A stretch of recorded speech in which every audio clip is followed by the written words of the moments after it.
白衣。啊。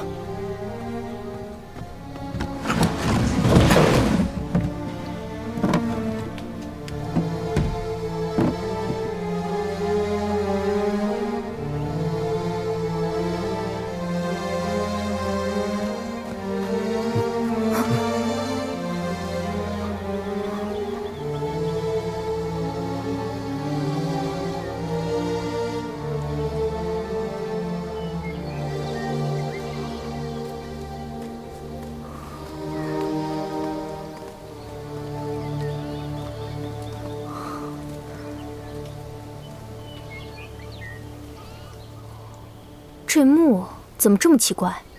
还有这味道。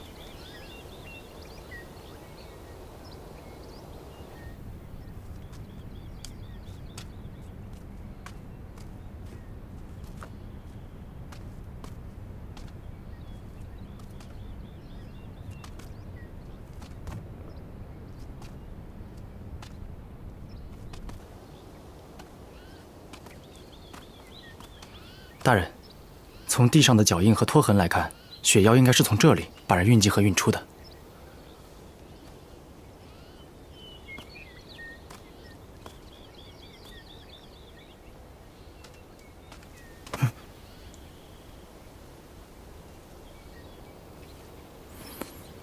苏福可曾离开过苏家？据属下调查，苏福每年会以云游为由外出2到3个月。哼，云游，这个理由还真有趣。难道大人怀疑他？你不觉得他长得很像一个人吗？还请大人明示。杀手，离。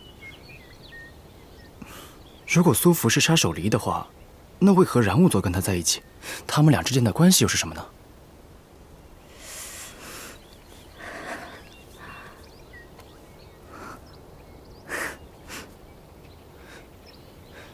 那李信，大人，大人，过来，站住！大人有案情问题要问然兀座。从现在开始，不许离开本官半步。小人鱼，你怎么一天到晚都管着我？你的麒麟坠不想要了？反正也不值钱，送你。好，不干可以。上个月的验尸费没了。你不会真耍赖吧？你可以试试，看本官敢还是不敢。小人鱼，你要是敢不给我工钱，我就是上刀山下火海，我也要把工钱给讨回来。2倍。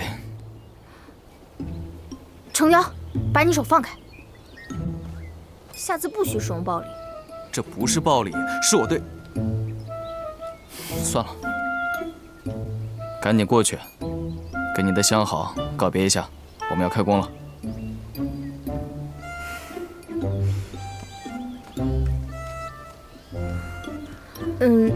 你先回去吧，我还有点事儿。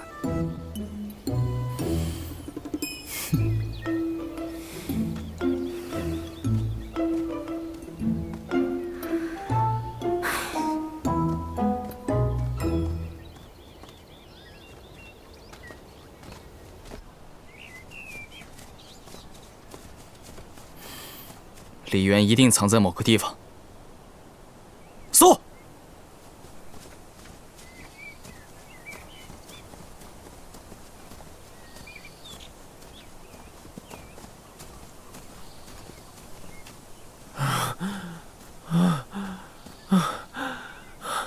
遭着如此烦累，我就不在冉娘子面前逞英雄，自告奋勇了。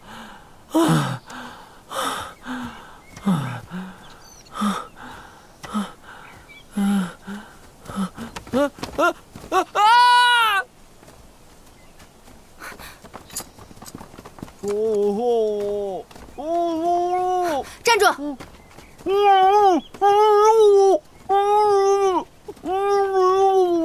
光天化日，竟敢在本官的面前绑人，好大的胆子啊！在下是柏陵崔家的崔六郎，请问大人您是何方官员？这位是刑部萧大人。哦，萧大人，哎呀，失礼失礼。禀告萧大人，我只是想带犬子回家相亲。犬子？原来你不姓桑，姓崔啊！啊！在下一介平民，教书者也，将者也。是吗？第1年参加进士科考试，一举夺魁；次年报考明经科考试，得到状元；第3年再次报考进士科，还是个状元；第4年仍是个榜首。这个人就叫崔晨。是，就是我儿，是我儿。明明是个富贵公子，为何要装平民啊？身为富贵公子，还待人好，不像某些人，狗仗人势，就知道欺负别人。干嘛你？萧大人，我只是想带犬子回家相亲，可是他不愿意，我没办法，只能绑着他走，还请多多见谅。爹，儿心中已有主意，儿想娶的人是贵子才高8斗，玉树临风，更是颜如顺滑，确实应该觅得如意贤妻啊。可惜啊，他是个才子，不如本官推荐一下，让他跟着本官，进京干一番大事业。谢谢大人的美意呀，但是我儿他不愿意呀，怎么办？不愿意的话，很简单，让你爹给你找个门当户对的婚事，你看好不好呀？我不要！我的臀呐！怎么跟火烤似的？你们扶着点啊！哎呦，那是什么呀？那是……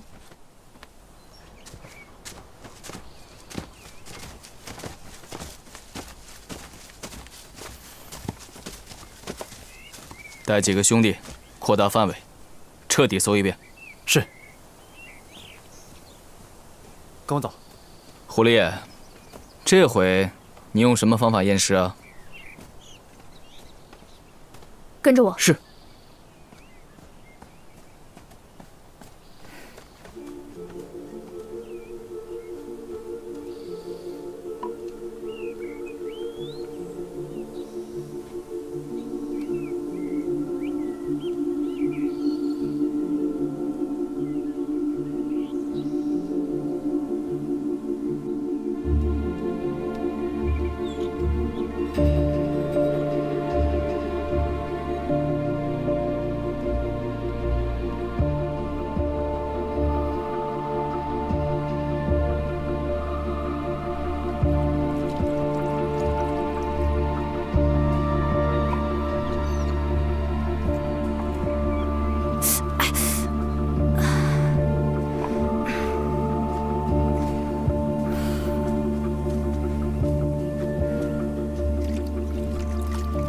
涂墨用意为何？墨汁可以看出这些尸骨是否曾经有过损伤。尸骨共24具，死后都被野兽咬过，所以有些尸骨并不完整。当这些墨汁完全干了之后，就用水将墨汁冲掉。如果骨头有损，墨汁就会进到骨头里。你看。这块骨头向两边裂开，应该是死后被他物压塌所致。刚才我注意到这些枯骨的脖颈处都有黑迹，那是中毒的迹象。是何毒？这些枯骨年代久远，最近的有1年，最远的起码有10来年，所以很难查出是什么毒。会不会是雷公藤？你怀疑这些枯骨跟血妖案有关？这些枯骨跟周瑾、徐坤他们一样，都是脖颈处中毒。这会是巧合吗？凶手如此凶残，竟然在10年里害了这么多人。这些枯骨是男是女？这些尸骨的顶部自耳后有毒楼骨，共8片，脑后有横缝。24具都是男子。看来这个凶手非常仇恨男性。我现在倒是对李元为什么要来山庄感兴趣了。殷大姐，我记得你跟我说过，这李元性子古怪，不爱与人打交道。虽说如此，但我怎么也无法相信李元她就是雪瑶。李元为什么来映梅山庄？李元也是个苦命的女子，她家答应了一门亲事，刚嫁入夫家时，二人也是恩爱的，可惜过了几载，也未生得一儿半女。其父竟对她产生了不满，想另觅佳人，欲休掉李元。李元本想劝其夫君念在曾经恩爱的份上，放弃休妻的念头，谁知对方对他拳打脚踢，完全不把他当人看。李元实在受不了，就逃了出来。他逃到了这里，所以你就收留了他。同是女子，我怎能见死不救？可能是受到了夫家的暴力，所以他逃出来后很少跟人接触，总是把自己裹得严严实实的，偶尔也会跟我提起以往，每提起的时候都泣不成声，对男人也产生了憎恨，所以他决定终身不再嫁人了。他来这里多久了？大概10年左右。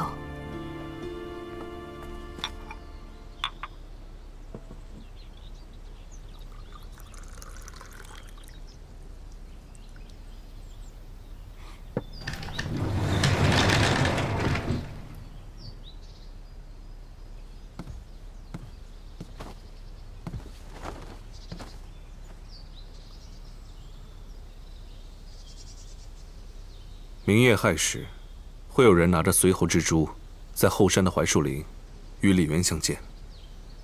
李元是谁？影梅庄的厨娘。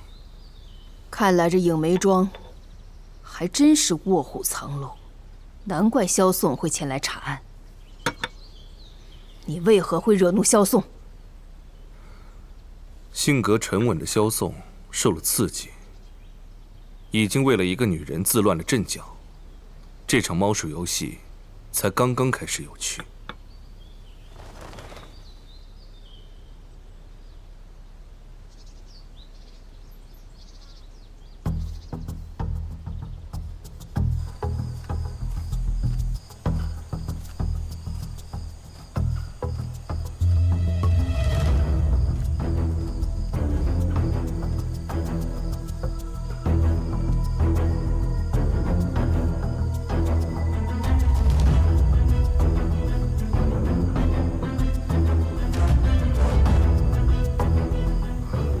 珠是从身上下来，为何衣服鞋子如此干净？这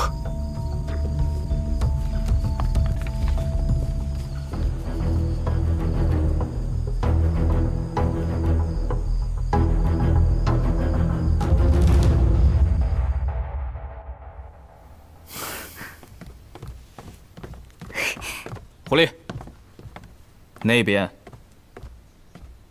冉娘子，请。现在大家都到齐了，先生我终于可以开课了。哎，野有蔓草，零露团溪，有一美人，轻扬惋惜。我一句也没听懂，你到底想说什么？这几句话的意思是：男人思春。本官不想浪费时间。大人稍安勿躁，在下是想帮大人引出李元，还请大人耐心听下去。请问大人，死者以及那些枯骨是否全是男子？正是。冉娘子，请问周瑾和徐坤在死前是不是有过那个……哦，你是说房事啊？他们死前是有过……干什么啊？所以两具尸体上和裤腿上都有元阳。哎呀，羞死了！所以你想说什么？在下其实是想说，曾经有一段真挚的感情摆在李元面前，可是这段感情深深地伤害了他。正所谓物极必反，情到深处即是恨，恨到浓处皆生厌。李元所杀男女，并非真正的夫妻，都是偷情男女。这就证明他将自己的怨恨发作在这些无辜的男女身上。每当夜幕降临，他就会扮成雪妖，到处杀戮。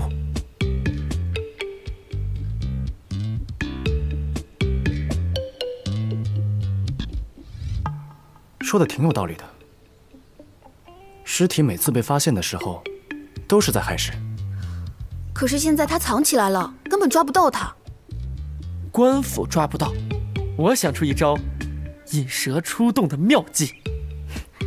你有什么办法？这庄上能用且有胆识的人，也就只有我们几个了。你也算一个啊！我好意外啊！我的意思是，咱们几个人假扮成偷情男女，在这影梅庄上里里外外走上一遭，那李渊看到后肯定会再生恨意，肯定会再出手的。好像行得通。那这偷情男女由谁来办呢？我们4个男的，2个女的，正好3对儿。这还少一个女的呢。所以我们有一个需要男扮女装。我不同意，这种男扮女装的事，不适合我家大人。这个方法不错，本官倒想试一试。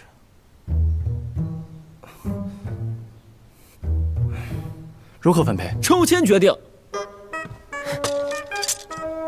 冉娘子和婉绿姑娘就不用抽了，我将她们的名字刻在了签牌上，谁抽到了对方的名字，就和谁在一起。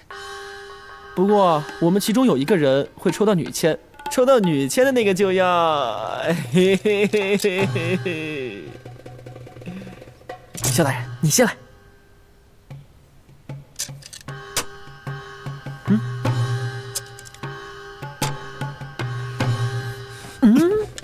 在下比你小，还是我先来。你，冉娘子，冉娘子，冉娘子，冉娘子，冉娘子，冉娘子，冉娘子，冉娘子。我们都听见了。拿过来，快点。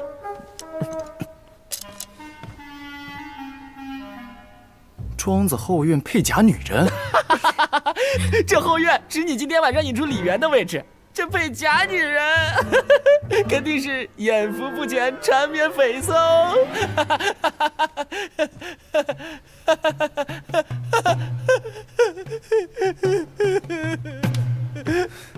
你演这个假女人？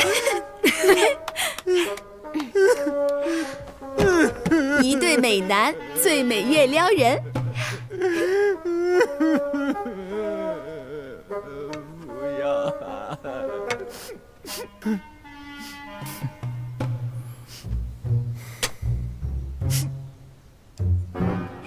我和苏郎君在前院，那冉娘子就是配萧大人啦。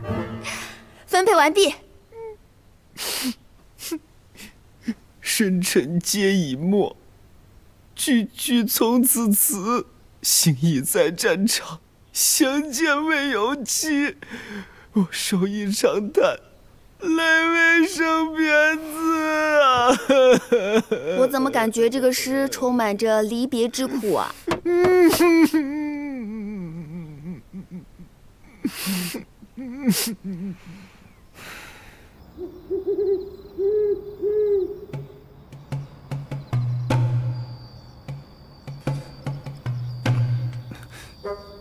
不要碰我！不碰怎么暧昧啊？不暧昧怎么吸引雪妖啊？你今天敢碰我的话，我死给你看！好啊，反正男扮女装的主意是你出的，签也是你自己抽的，你自己看着办吧。我是一个如花似玉的女子啊！不，我现在是一个如花似玉的女子，我现在是一个如花似玉的女子。好了，来吧。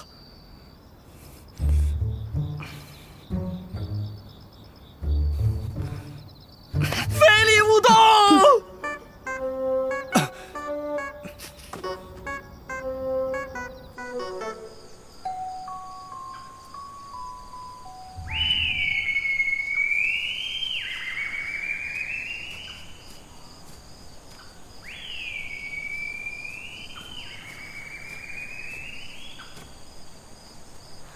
我说萧人鱼，别人穿这个书生装都是特别朴实，怎么你一穿，一点都不像个书生，反而像个纨绔子弟？办正事。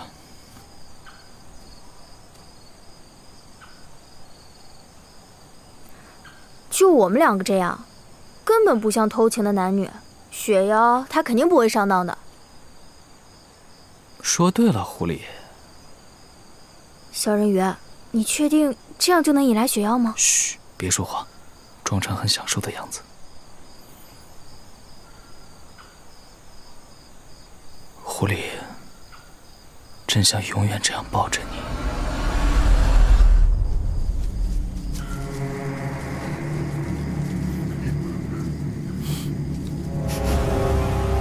是雪妖的味道，好像在那边。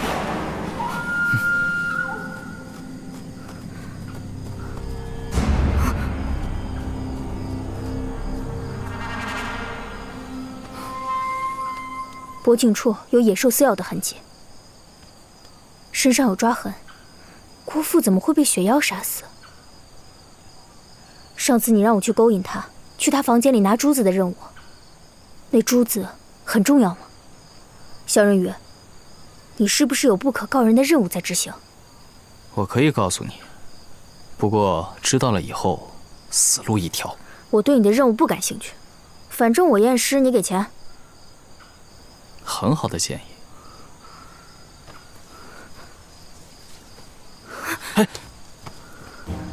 我全身无力，四周都在扭曲。不好，神满陀罗！难道是李元？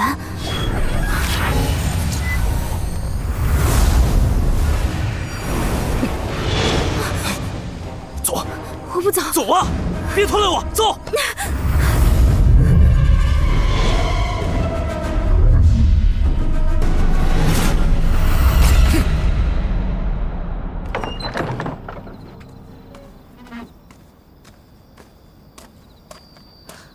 苏郎君，你怎么现在才来啊？苏父，苏父，娘子，萧宋出事了，雪妖在攻击他，快去救他！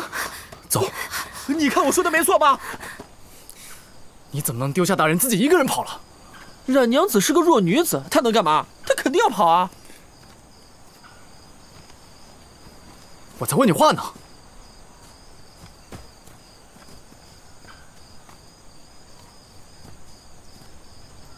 你现在还有闲情逸致看花？大人，大人！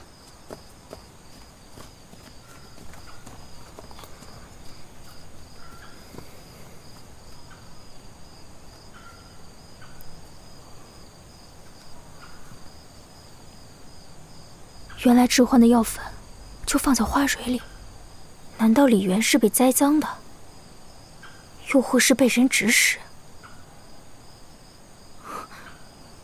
去古墓。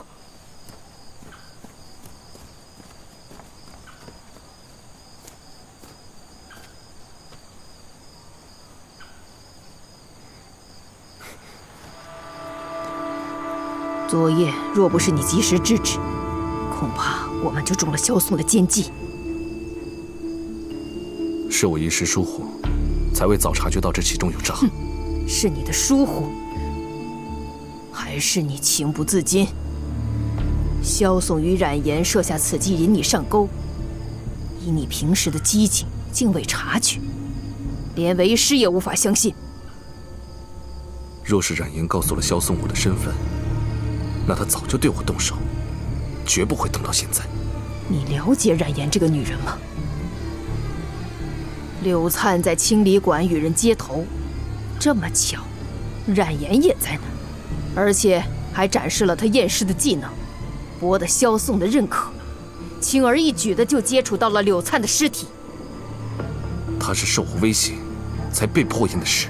就算他是被你胁迫而被迫验尸，那庄必凡呢？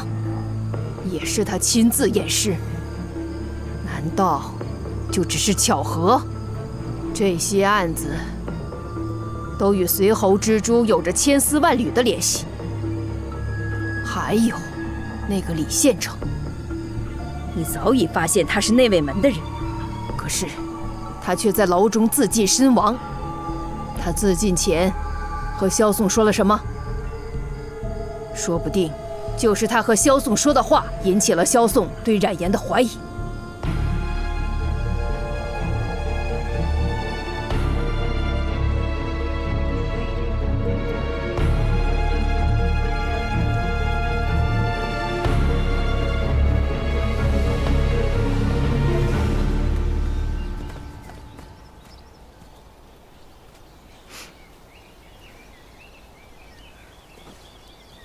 这香是樟脑特制的，我在雪妖石上也闻见过。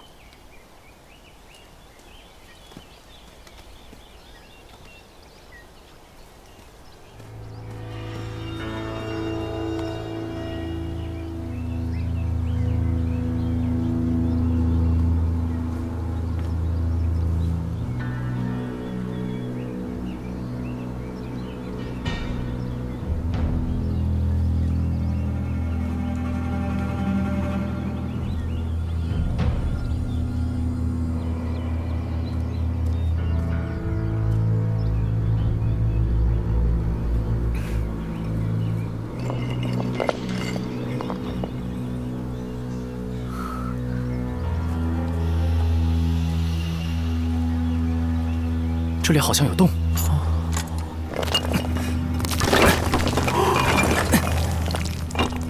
拿火把来！你们都在外面守着。我也去看看，这下面会不会有鬼啊？娘子，等等我！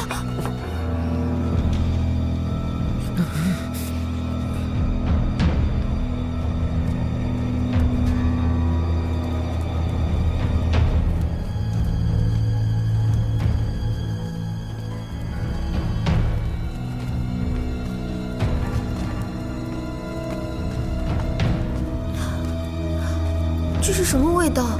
怎么这么腥臭？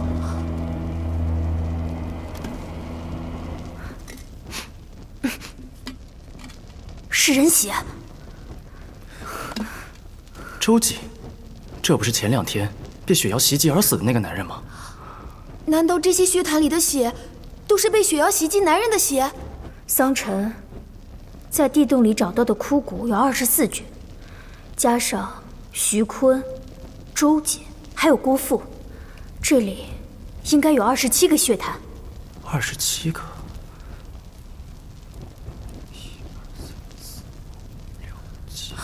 娘子，娘子，你快过来看这个！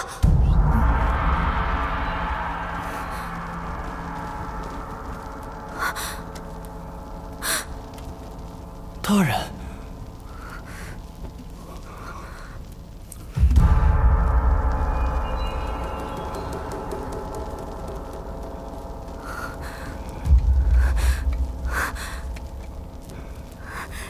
他还活着。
原来是用白布球制成的兽衣。这伤人的锋利兽甲是野豹之甲，这咬人的利齿也是野豹之齿。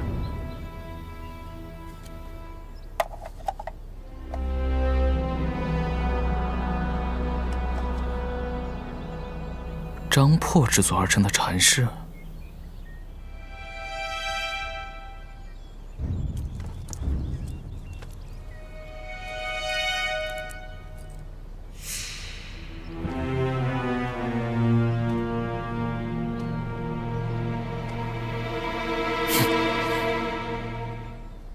梨花的花蕊里放了能令人致幻、浑身发软的曼陀罗，因此我们看到雪妖的时候才会产生幻觉。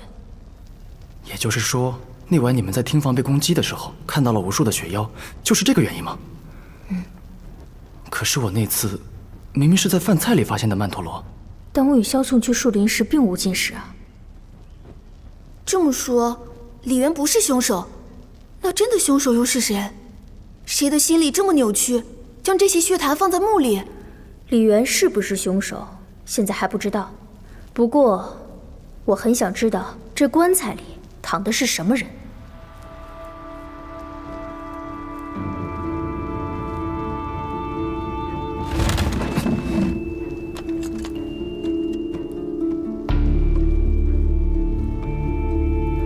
这具尸骨死了有10年以上了。这墓里怎么会葬了一具无名女尸呢？难道她跟雪妖有什么关系？要想知道有什么关系，得问前来拜祭的那个男人。走。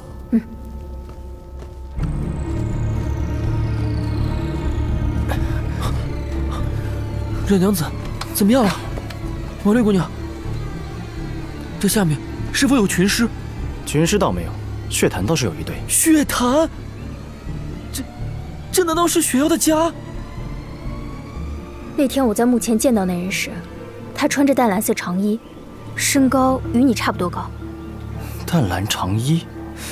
你说的这个人，我怎么感觉好像是林间小屋见过的那个？就碰见你那次。你们说的是怀隐大哥？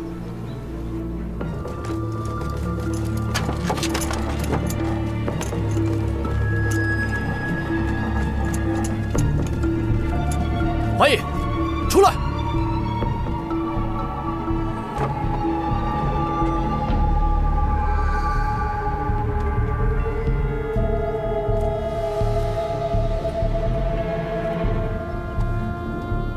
几位，找我有何事？山中有一墓，你可知那是谁的墓？是在下一位故人的。那这位故人和你有什么关系？这是我与故人之间的事，恐怕不方便告知。那这墓是你修的吗？正是。萧大人现在何处？在下不知你在说什么，也从未见过什么萧大人。在下只是在房中休息。若要人相助，必以礼报之。我们何以要用这般生硬的态度？怀隐大哥是个好人，你们不必怀疑他。他的脚下有稀泥，说明他刚去过外面。他在撒谎。给我搜！哎，我们已是不请自来，现在又要搜别人房间，这不合乎情理啊！兔子，现在没空跟你讲情理，现在关乎人命。难道连冉娘子都要怀疑怀隐大哥？我只看事实，事实就是你的怀隐大哥的确去拜祭过那座墓。领队长，那边发现一洞穴，走。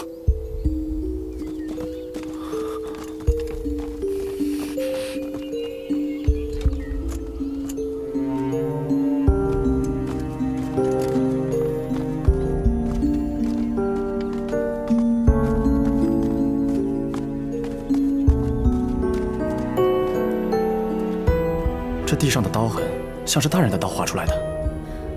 他来过这里。怀隐，这些是什么？这不是雪妖？怀隐大哥，你快将这些解释一下。雪妖的洞穴就在他的草屋附近，看来他是解释不清楚了。萧宋在哪儿？我问你，萧宋在哪儿？快告诉我，他还活着！请冉娘子冷静，这怀隐大哥狗至于人矣，无恶也。他并非是个为非作歹之徒，请冉娘子克制，问清真相后再发怒也不迟啊。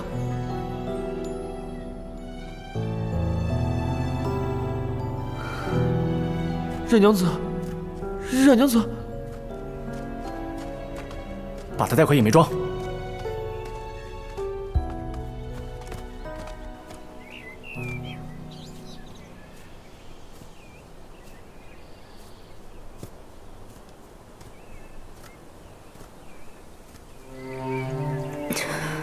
姑娘家还是少喝些酒为好，酒多伤身。殷大姐怎么会知道我现在的心情？如果不是因为我，萧宋他不会有事的。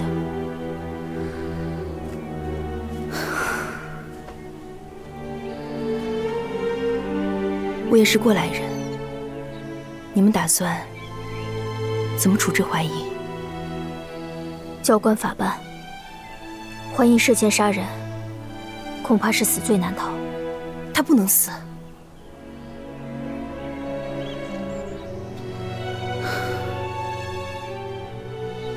其实，那个坟墓里埋葬的是我的堂妹，殷婉婉。她因何而死？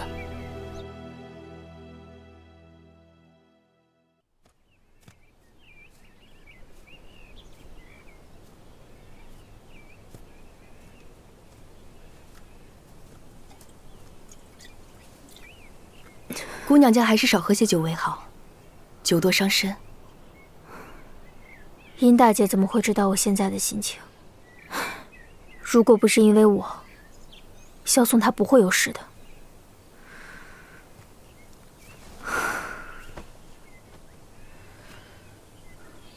我也是过来人，你们打算怎么处置怀疑？教官法办。怀疑涉嫌杀人，恐怕是死罪难逃。他不能死。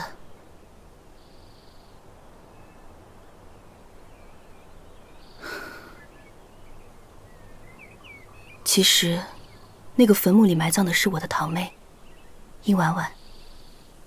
她因何而死？因为我。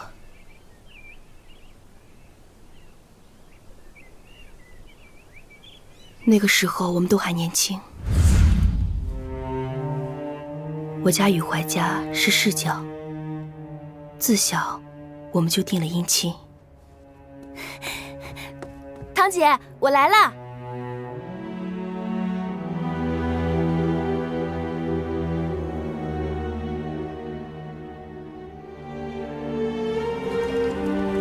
殷婉婉暗恋怀疑，可怀疑心中只有我。所以向来气傲的堂妹，就这样赌气嫁与他人。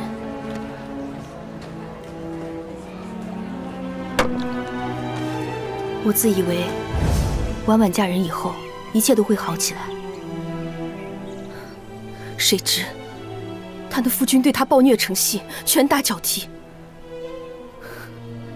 婉婉受尽了折磨，最后暴死夫家。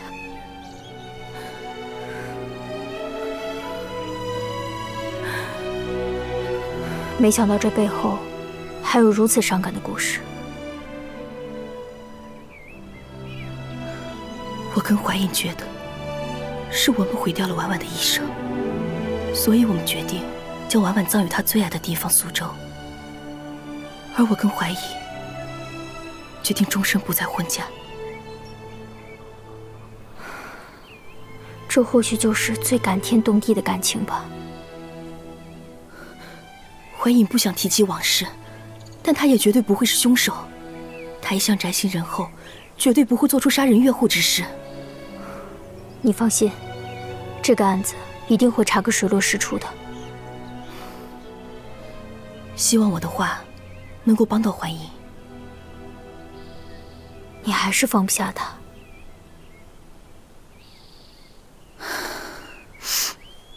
冉娘子，你我皆是梦中人。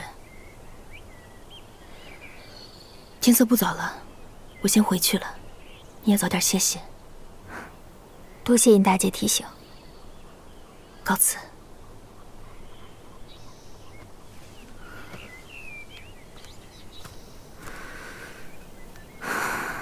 梦中人，如果是梦中人，那就一醉到底吧。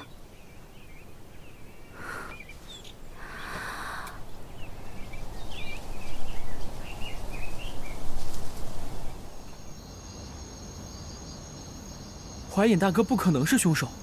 现在证据俱在，他又什么都不说，我只能以他谋杀朝廷命官定夺。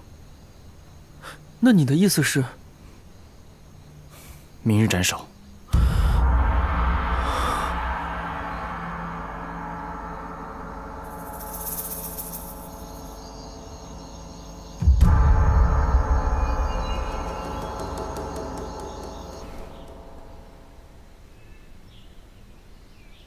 对证，你不想知道事情的真相吗？我现在更想知道大人是生是死。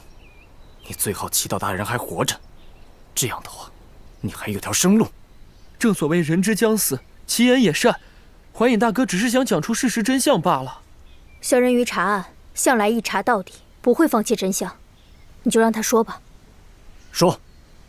这墓中女人的名字叫殷婉婉，正是这映梅庄庄主殷淼淼的堂妹。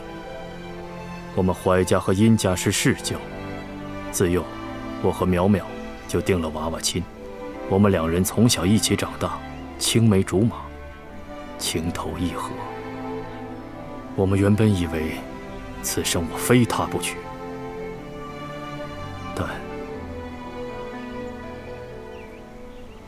我背叛了她。殷淼淼的堂妹记住殷家。堂姐，我来了。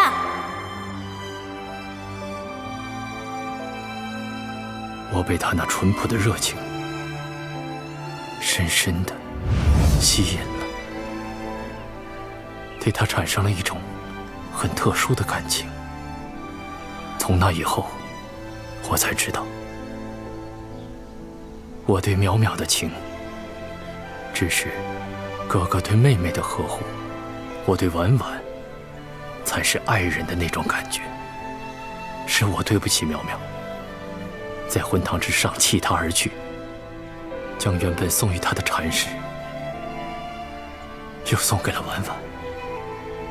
也许是我的犹豫不决，让婉婉失望了，她才会嫁给一个暴虐成性的男人，而且是醉酒成瘾。是我辜负了她，她才会。所以，你为了赎罪，将殷婉婉埋在了山里，一生守护，终身不娶。当淼淼告诉我婉婉已经不在的时候，我知道此生我已经无法将她忘怀了。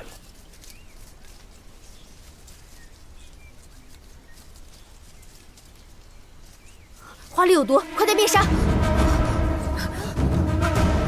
娘子，我怎么觉得这面纱不管用？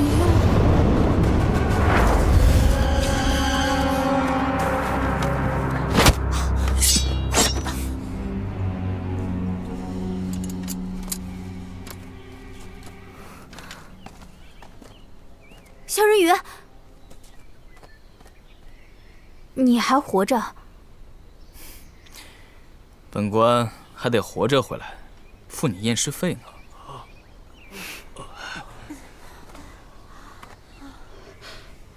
李元，原来是你！你怎么没有晕倒？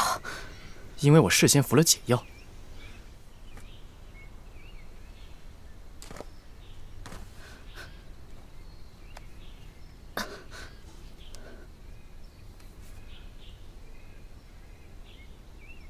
哼，原来你就是雪瑶。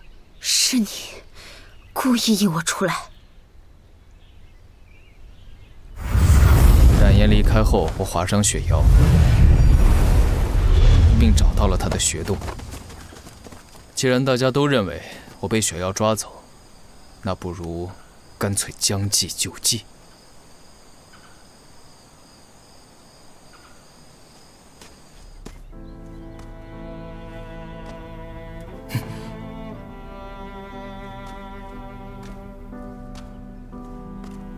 没想到这山洞里竟然住了雪瑶。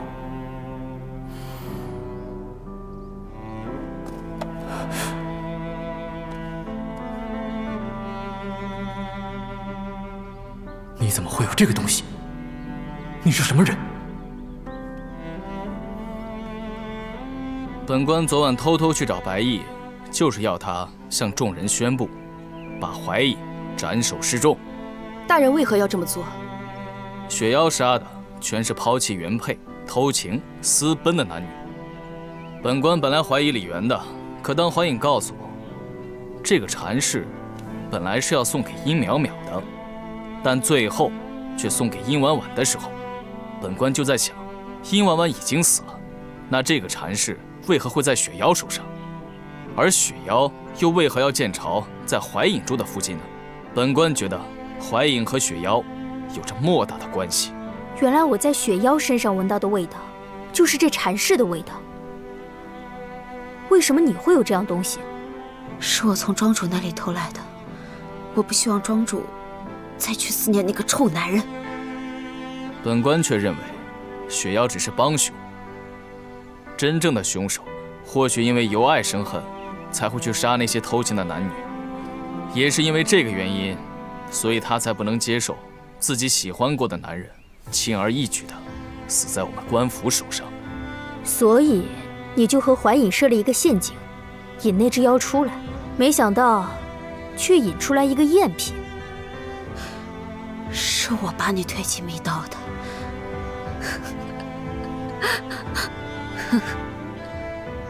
我就是凶手。这些臭男人背着自己的妻子在外面拈花惹草，却把自己的妻子当作发泄工具。我的确是恨，我也恨怀疑这个曾经抛弃庄主的男人。他们都该死，我必须亲手杀了他们。是庄主给了我第二次生命，他是我的恩人。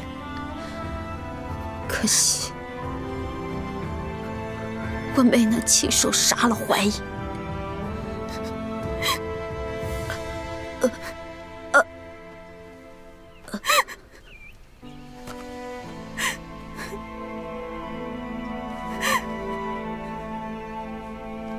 李渊，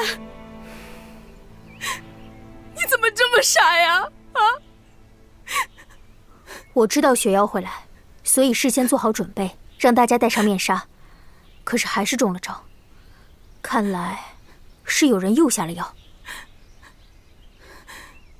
他都已经死了，也无从查起了。之前就有人在饭菜里下药，所以我们对每顿饭菜都进行了严格的检查，因此饭菜里不可能下药。我也中了毒，也许是水。昨夜我没有喝庄里的水，只喝了酒。我还在想，殷大姐怎么会突然找我，告诉我怀隐和堂妹之间的恩怨。看来你不仅对我撒了谎，还在我的酒里下了药。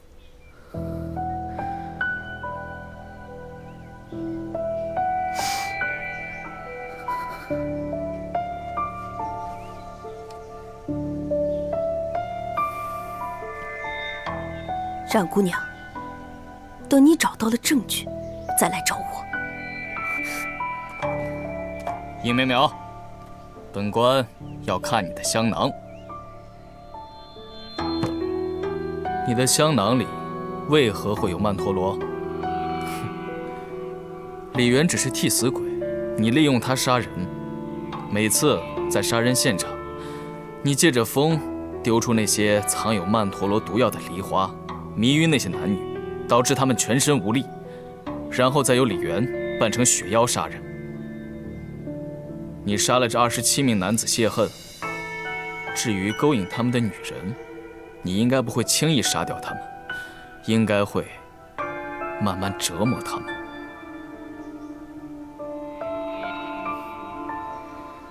大人，您错了。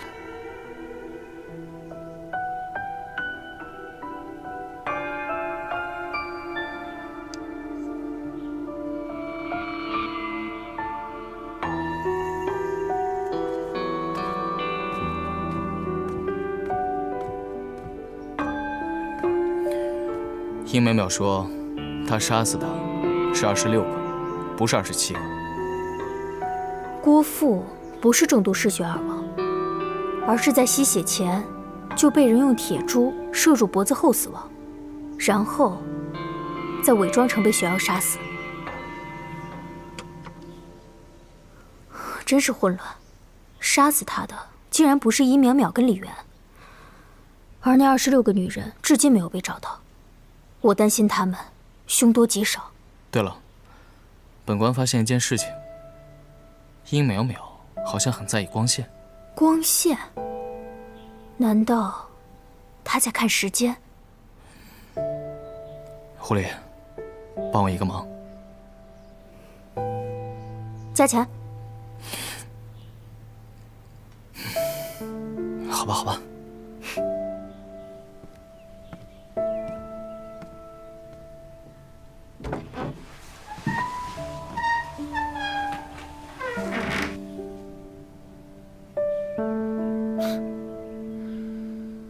怎么，换人了？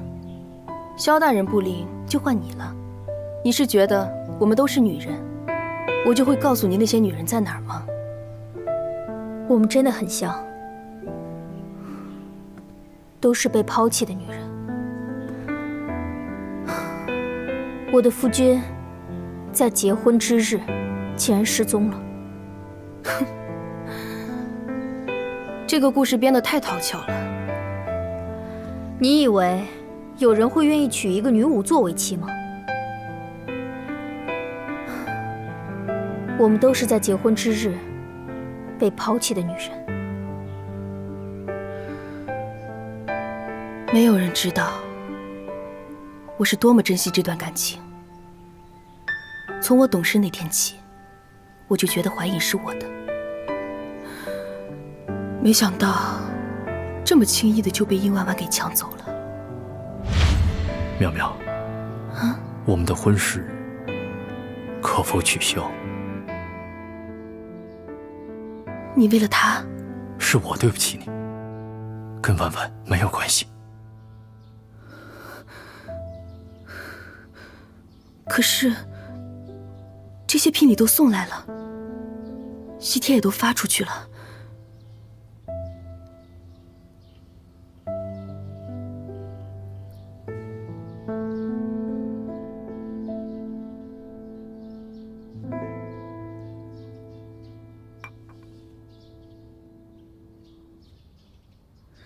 这个禅师我特别喜欢，我想结婚那天带上它。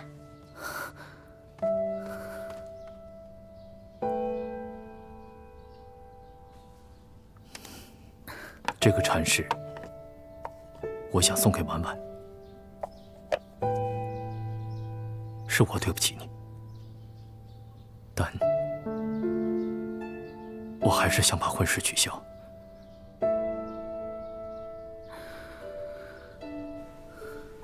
就连那禅师，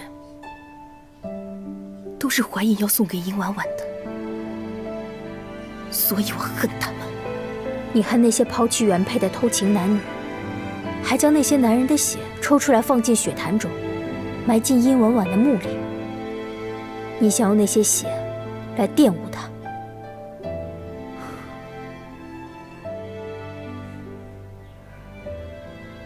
已经是虚实了，你还是不愿意说出那些女人现在何处吗？已经来不及了。什么意思？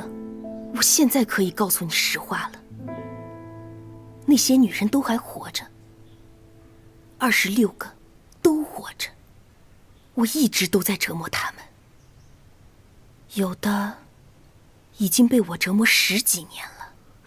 可你刚才说来不及了，她们本来应该活着的，可惜现在她们的血应该都被放光了。疯子，你就是个疯子！我是不是疯子已经不重要了，重要的是这局我赢了，你们等着收尸吧。告诉我他们在哪儿？他们在哪儿？被我转移到密道里了。你们都听见了？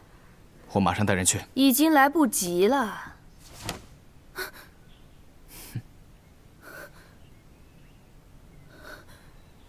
你们骗我！我们的戏比你唱的还好。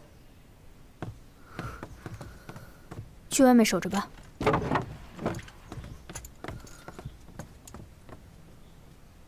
我知道你恨我，但我想告诉你一句话：放下执念，成全相爱的人，才是对你自己最大的宽容。你们真的认为这局你们赢了吗？他说这话是什么意思？难道说李渊不是雪妖？雪妖身形修长，李渊却不高。如果雪妖是用白粉把自己涂白的话，那它咬人的时候也会留下白粉。或许是雪妖长期生活在洞穴，昼伏夜出，才导致肤白异于常人。李渊不是凶手，是你让他假扮成雪妖。他知道只有自己的死才能保你安全，他是为了报恩。你利用了他的善良，你太残忍了。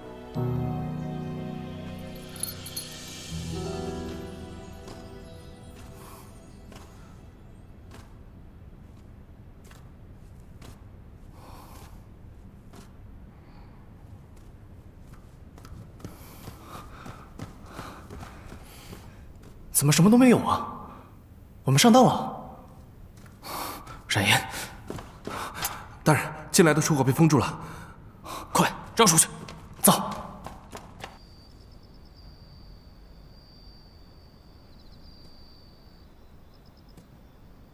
行完合金礼，我们就可以在一起了。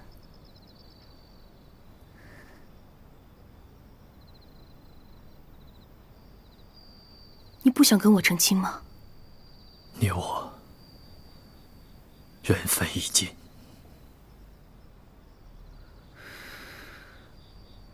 你想看那些女人死吗？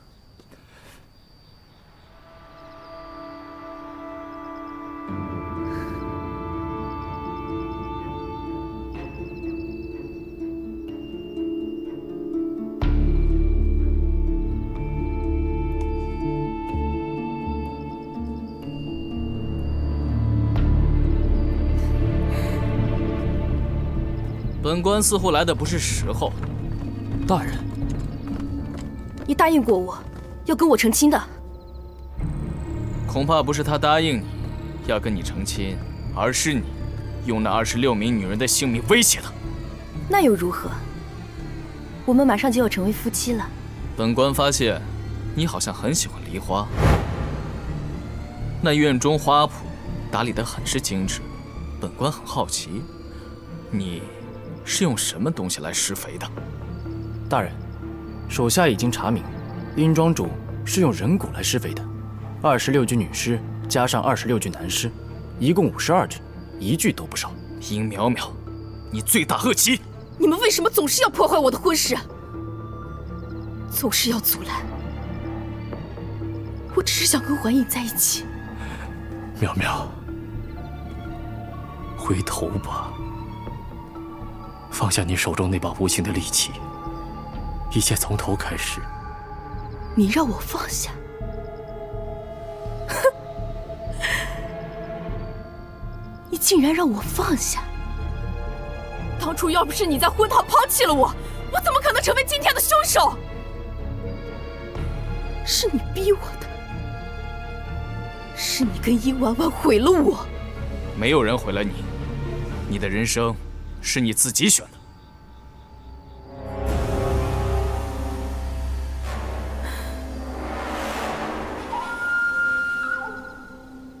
你们都欺负我，你们都不是好人。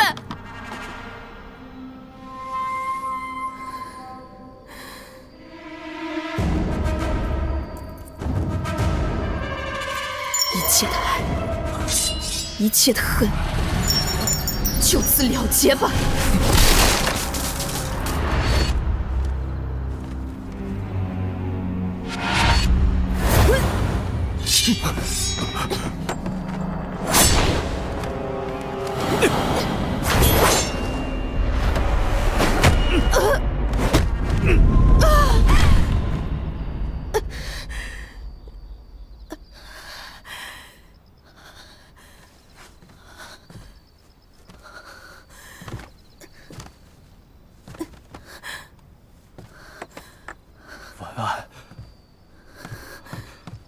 婉婉，是您吗？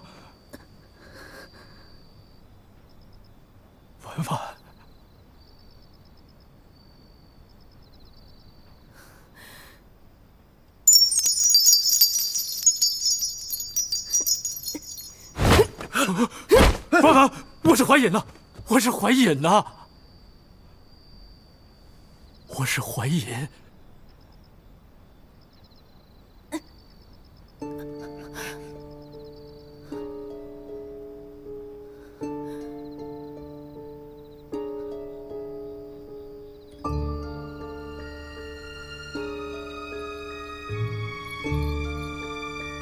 白毅，别过来！殷婉婉没死，古墓里的尸体是谁？那只是障眼法，我找了一具跟殷婉婉年纪、个头差不多的女尸代替了她。没想到你们就相信了。冉颜呢？你以为我会告诉你吗？永远都不可能。本官最讨厌被人威胁。可惜呀，我能看出他在你心中的地位，刚好能够威胁到你。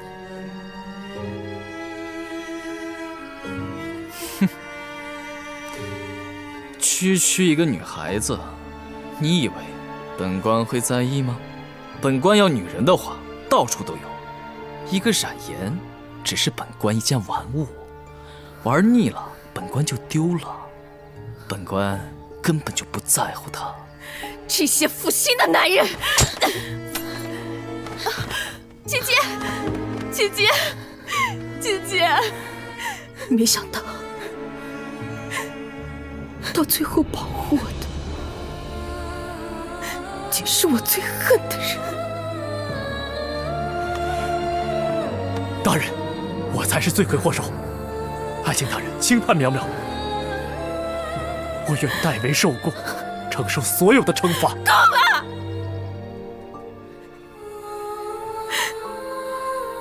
十几年了，你们仍旧放不下对方。可是我就是无法忍受你们在一起。不过现在没关系了，我不想再恨了，我累了。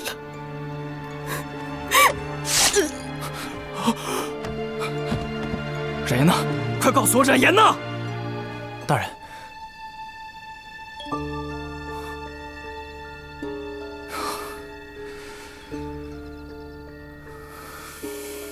狐狸，你到底在哪儿？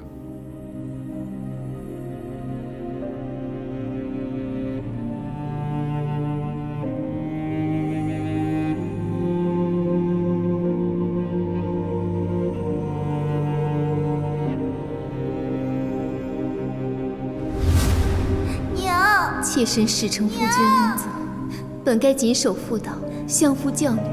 孰料今日纵女行凶，毁坏祖位，致婆婆盛怒离世，酿成大祸。妾心知无以弥补，唯有以死相报。原来她是自杀的。我娘不是自杀的。你这个小祸害，连累你娘为你自杀而亡，你在这给我好好反省。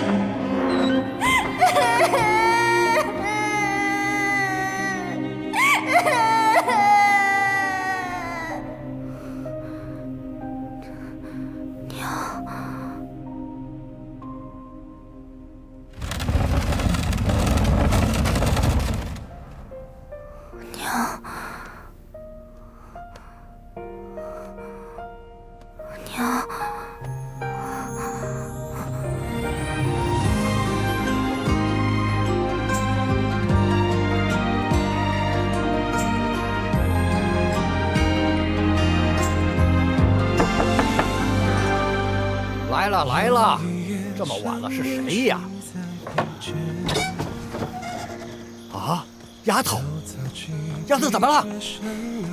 她中了雷公藤毒。啊！她已毒身入骨，我没有办法救她了。我来找你，就是让你把她给救活。快！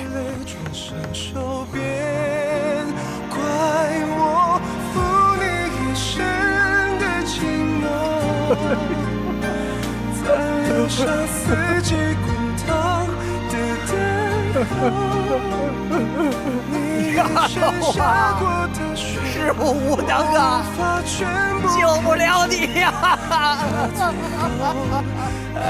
丫头，我来找你，你什么意思啊？什么叫无能？司徒真是无药可救啊！我不管那么多，你无论想出什么办法，都要把他给救活。哦，对了，我想起来了，我曾经看过一本奇书，上面记载着解毒之法，其中有一种方法可以解除这深入心骨之毒，只是这药引子太过凶残。是什么？你快说！需铲除毒液，配以葱白5寸，再加上人的心头血肉，方能解除这深毒。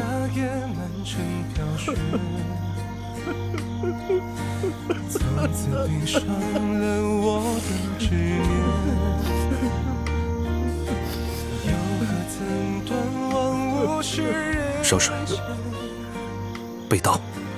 用力抱却扑空你容颜，怪我负你一生的寂寞，才留下四季滚烫的等候。你一生下过的雪，我无法全部看见，怕最后爱比分离遥远。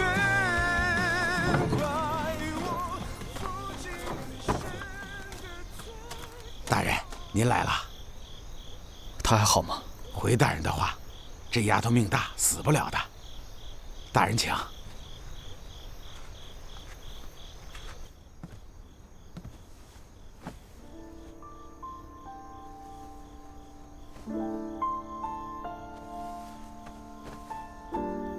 我不应该不相信你，还让你置身于危险之中，都是我不好。苏父，苏父，苏父，苏父。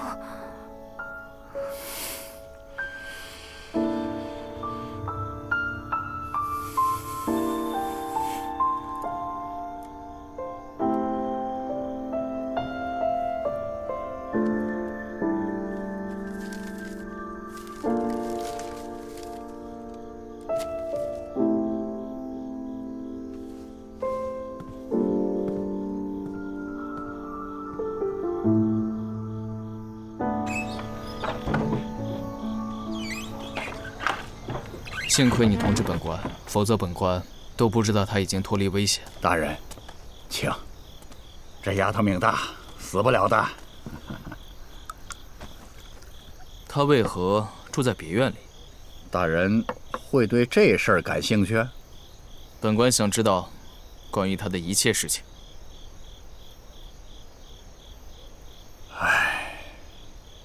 大人，这丫头从小就与众不同，成为他人眼中的另类，受到家人排斥。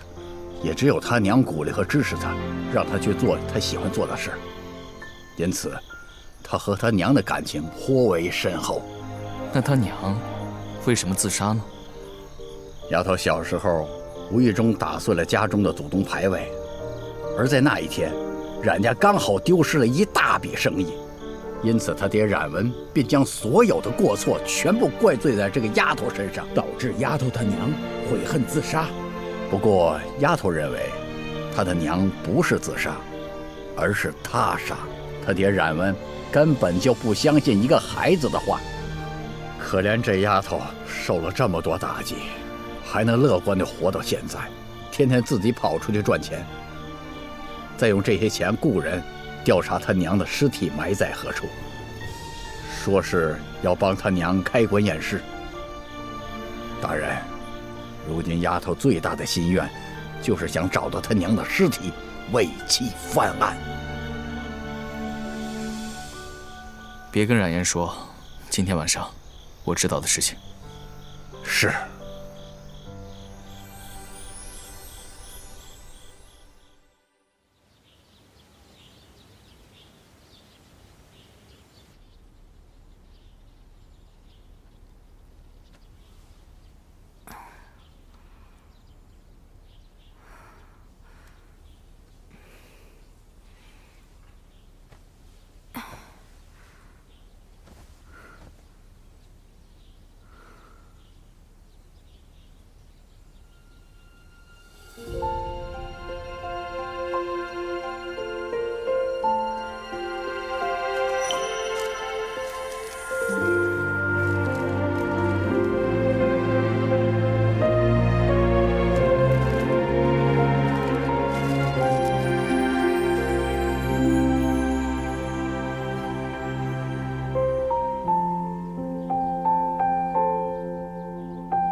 丫头，活过来了。老头儿，这次又没让你得偿所愿，看来我还得再纠缠几年，不，几十年。行了，哎呦，我是老妖啊！哎呀，听你这话呀，我就心慌气短，血脉上头，我得天天盼着短命。师父，谢谢你。